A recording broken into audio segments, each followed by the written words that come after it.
Muy bien, bienvenidos de nuevo, amados estudiantes. Vamos a continuar con nuestro estudio de las epístolas generales. En esta oportunidad vamos a la sesión número 3, la cual lleva por título Pautas para los tiempos difíciles, primera parte. Esta sesión, este capítulo, abarca ya los primeros dos capítulos de la primera epístola de Pedro. En los capítulos 1 y 2, en las dos primeras sesiones, hemos estudiado la epístola del apóstol Santiago. Ahora vamos a dedicarnos a analizar las epístolas de San Pedro. Bueno, cuando nace una criatura en el hogar, es motivo de alegría y felicidad. Pero esta criatura, este niño, no va a quedar toda la vida en ese tamaño, en esa etapa cronológica de su vida. Va a ir creciendo, va a ir desarrollándose, va a ir fortaleciendo su cuerpo y también ampliando su capacidad intelectual. En fin, un niño nace no para quedar siempre en el del mismo tamaño, en la misma etapa de su vida, con esa misma capacidad intelectual. No, el niño nace para crecer, para desarrollarse. El niño nace para convertirse tarde o temprano en un hombre o en una mujer maduro, ¿cierto? Lo mismo sucede con aquella persona, aquel hombre o mujer que nace en Cristo. Todo aquel que nace de nuevo, todo aquel que ingresa al cuerpo de Cristo, nace en Dios. Pero lo triste es que no todos crecen, lo triste es que no todos se desarrollan como debería de ser. No hay un desarrollo uniforme en un buen grupo. ¿Por qué? Porque simple y llanamente no quieren crecer, no quieren desarrollarse. En este capítulo veremos lo que tiene que decir Pedro sobre nuestra relación con Dios y con las demás personas y cómo debemos de crecer espiritualmente. Empecemos un instante introduciéndonos a las a la primera y segunda epístola de Pedro. ¿Quién es Pedro? ¿Quién es el autor de este material, de estas epístolas tan maravillosas? El autor y la fecha. En las mismas epístolas, el apóstol indica que él es el autor tanto de la primera como de la segunda. Tanto en 1 Pedro capítulo 1, versículo 1, como en 2 Pedro 1:1, vamos a encontrar que él mismo hace referencia de ser el autor de estas epístolas. Él afirma que un escriba llamado Silvano le ayudó a escribir aquella epístola que nosotros consideramos como la primera carta de Pedro. Esto está en referencia en 1 Pedro capítulo 5, versículos 1 y 2.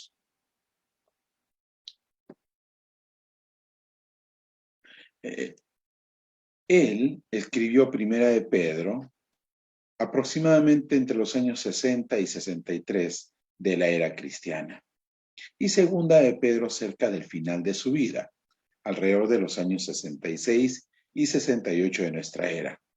El apóstol probablemente escribió ambas cartas desde Roma, a la cual va a nombrar simbólicamente como Babilonia, ¿no?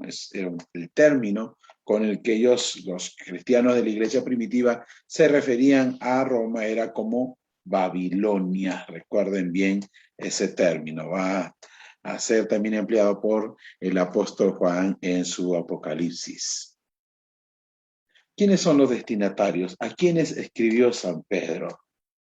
Pedro le escribió estas epístolas a los expatriados de la dispersión en el Ponto, en Galacia, en Capadocia, Asia y Bitinia. Esto también se encuentra en 1 Pedro capítulo 1, versículo 1. Y estos pueblos, estas ciudades, se encontrarían hoy en el actual estado de Turquía. Probablemente también, al igual que la epístola de Santiago, eran ellos miembros de una comunidad cristiana, pero ocupada en un gran porcentaje por judíos, o eran hermanos de la iglesia primitiva en Tierra Santa que a causa de la dispersión se habían tenido que refugiar en esta zona de lo que sería hoy la actual Turquía. Esta dispersión fue llamada diáspora y fue resultado de la persecución después de la muerte de San Esteban. Pedro les escribe entonces a cristianos de origen, de ascendencia judía.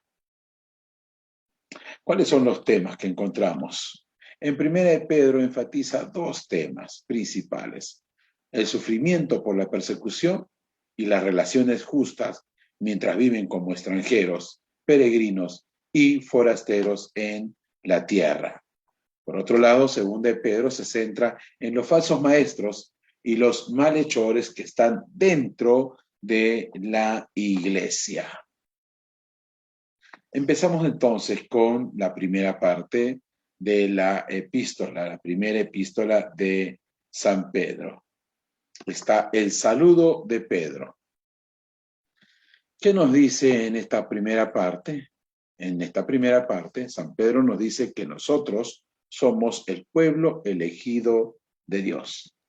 Pedro, apóstol de Jesucristo, a los expatriados de la dispersión, elegidos según la presencia de Dios Padre. Empieza aquí llamando a los creyentes elegidos de parte de Dios. Añade dentro de su saludo que nosotros somos extranjeros elegidos por Dios y dispersados por toda la tierra.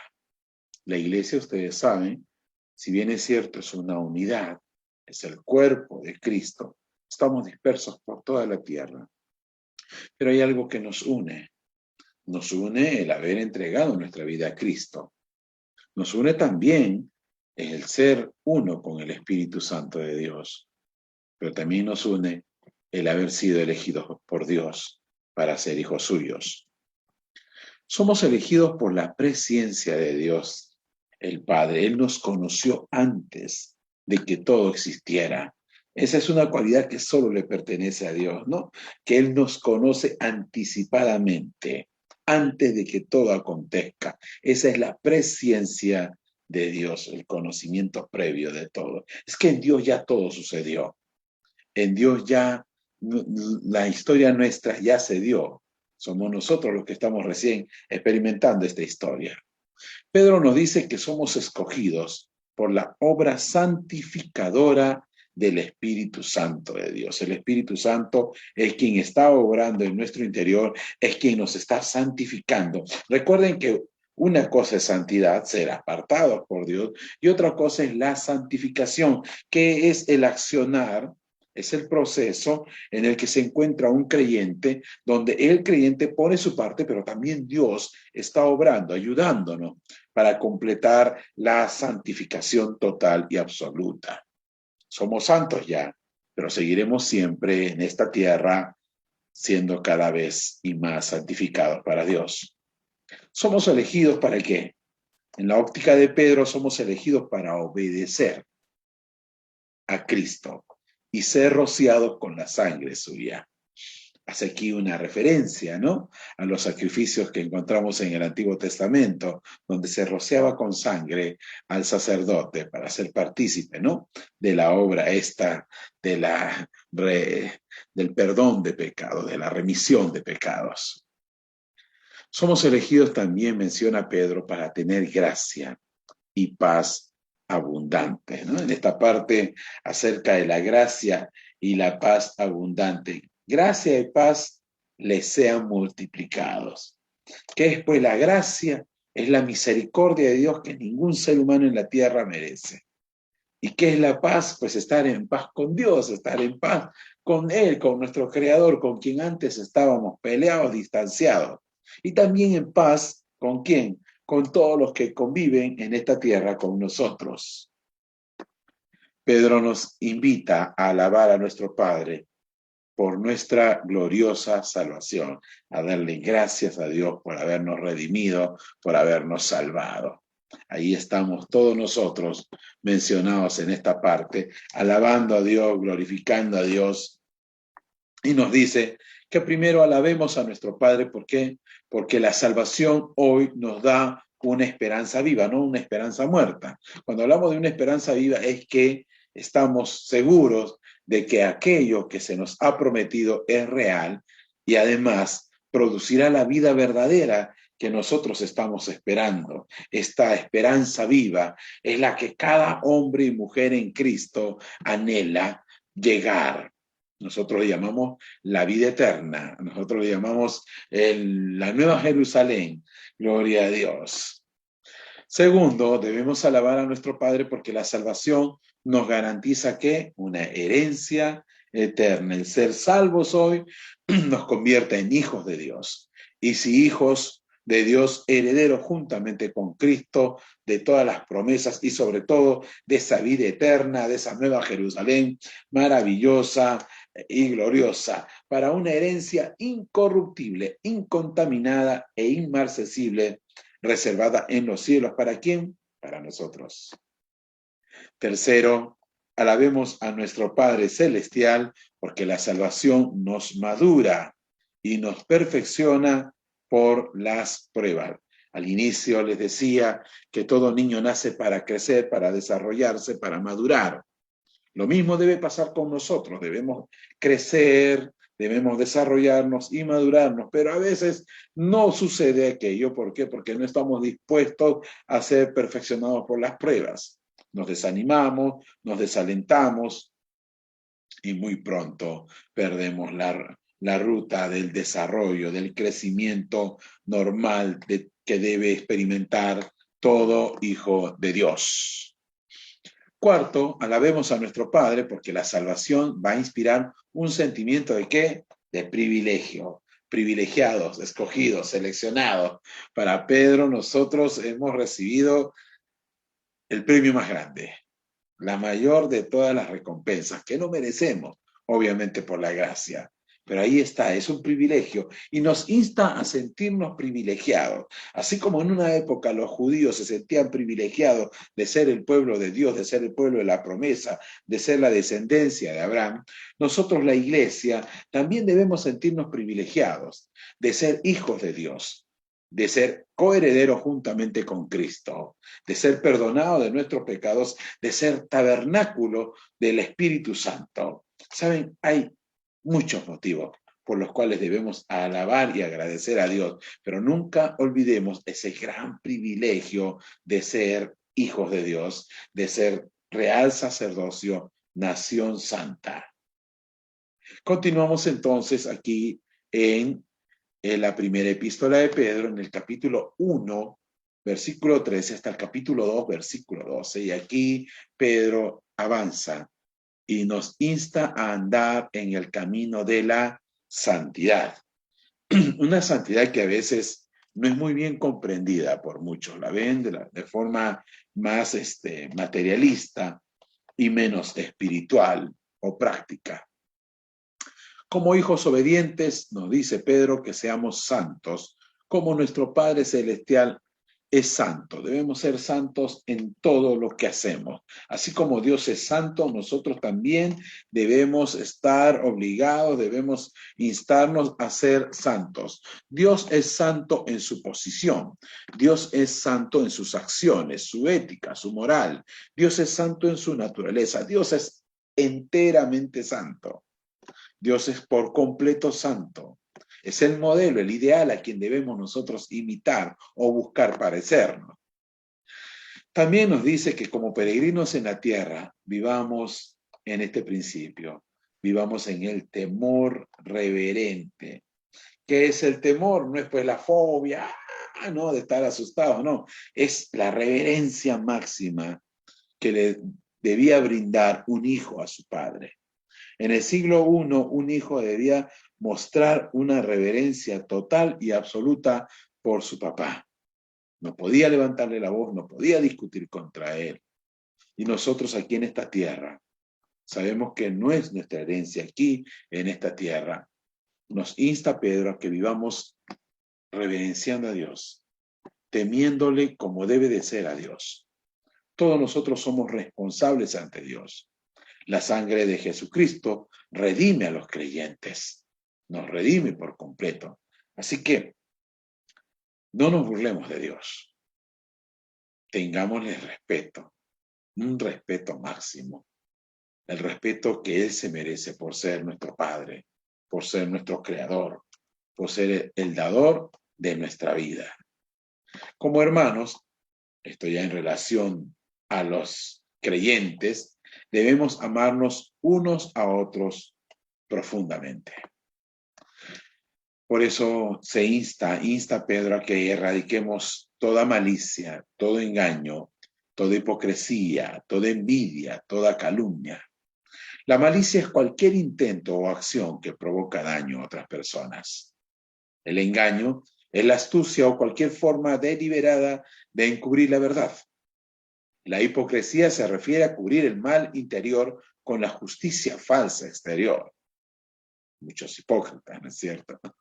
La envidia desea algo que otra persona tiene.